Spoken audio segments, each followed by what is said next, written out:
Madam Chair and committee members, my name is Dr. Robin Huhn, H-U-H-N, and I am here as a homeowner and an advocate for homeowners.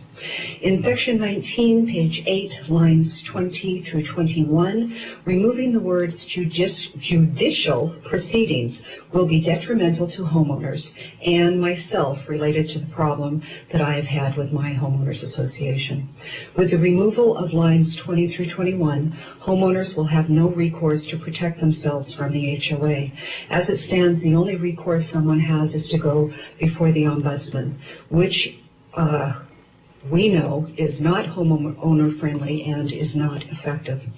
As I have previously stated in front of you, I was sued by my HOA. The HOA took me directly to court. As a homeowner, I have to go through the ombudsman's office before I can take the HOA to court.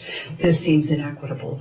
If lines 20 through 21 are deleted from Section 19, I or other homeowners would not have any way to defend themselves against the HOA.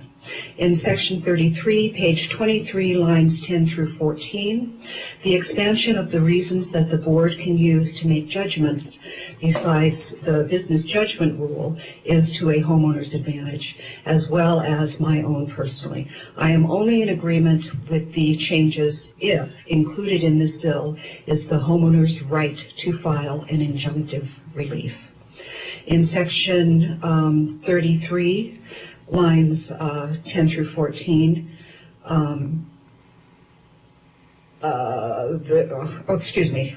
Section 33, lines 10 through 14 need to be removed in its entirety. Unless the citizens are allowed just and speedy access to the judicial system, this section is a disaster.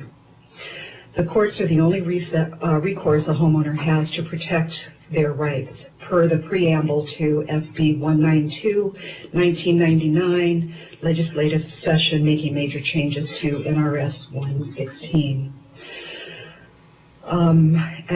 Section 33, line 44, 5C addresses expending the HOA's resources for a not so material as to be objectionable occurrence. I was sued by my HOA. I won. The HOA's attorney did not show in court for 2 out of the 4 dates, court dates. The attorney did not like the judge's ruling because she missed those 2 court dates and filed an appeal with the Supreme Court. The case was arbitrated. The HOA agreed to drop the case and return my $900 in fine in exchange that I submit yet another landscape plan. After signing the agreement, the HOA attorney took the case to another district court judge who overruled the original judgment and stated that I had to go through the ombudsman's office and start the process all over again. Mind you, I was not the one who started the legal proceedings.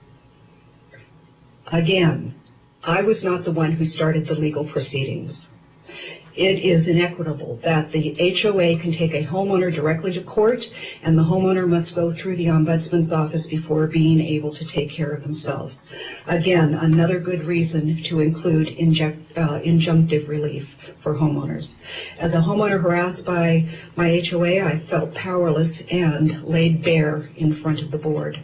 Some of my neighbors blame me for the increase in the yearly dues, even though it was the HOA that felt justified in spending the association's money.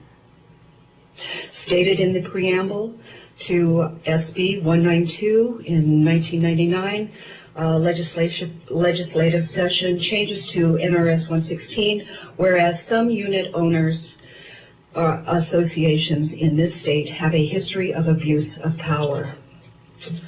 That is what I experienced. I would also like to keep in Section 37, page 29, lines 24 through 44. I also feel that the attorneys who have made the changes to SB 204 these changes could be construed as biased. since they represent the HOAs, the property management companies, the collection companies. This is how they will put money in their pockets. The HOA, property management companies, collection companies, HOA attorneys, and CAI hold all the cards. The homeowner has no chance of winning the hand or the game. Thank you very much. Dr. Hune, it looked like you worked from prepared remarks. Is that true? Do you have a text of what your remarks? Yes, I did. Is it in our? We have a big pile. I apologize. I'm trying to follow the bill and everything else. I apologize. I was tracking some of the sections that you were talking about, but let me address early on that you were concerned about Section 19, and that language about is not a substantive change. You change the right to have a judicial proceeding, and you're concerned about that. That is in NRS 116.4117. That is already provided for in another a section of NRS. Oh, okay. Yeah. Could you repeat that? NRS 116.4117. Okay, thank you very much.